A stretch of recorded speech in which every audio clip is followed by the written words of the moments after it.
యాదాద్రి జిల్లా కలెక్టర్ విద్యార్థినికి ఇచ్చిన హామీ నెరవేర్చారు. పాఠశాలకు సరిగ్గా రాని భువనగిరి మున్సిపాలిటీ సింగన్నగూడెంలోని ఇంద్రమ్మ కాలనీకి చెందిన విద్యార్థిని సుష్మిత ఇంటికి వెళ్లిన ఆయన పాఠశాలకు ఎందుకు రావటం లేదని విద్యార్థిని స్థితిగతులను అడిగి తెలుసుకున్నారు.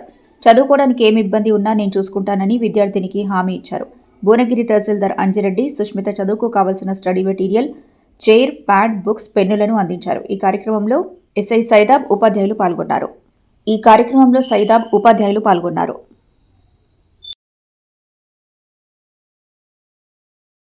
అనుకుంటా మీ సార్ రెగ్యులర్ రావాలి, ఒక్కరోజు కూడా తప్పేది ఫోన్ వస్తుంది ఆ నెంబర్కి వస్తుంది. ఓకే పోతుండా పనికి? రేషన్ కార్డు ఉంది కదా ఇంట్లో, ఇంకా అన్ని ఇబ్బందులు ఉన్నాయా? ఎక్కడ కుర్చీ కూడా లేదే నీకు? ఏముందని చూపిస్తే అట్లా ఎట్లా కష్టమైతుంది. చెప్తాను.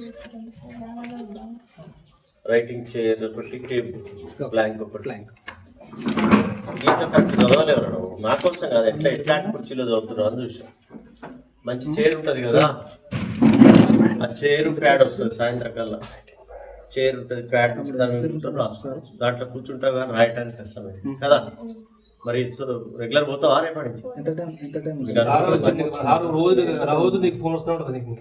కలెక్టర్ గా నేనే వచ్చిన, ఎందుకు రావట్లేదు, కారణాలు ఏంది, ఏమైనా ఇబ్బందులు ఉన్నాయా అని చెప్పి వచ్చిన. క్లాస్కి పోయినా లేపట్లేదా?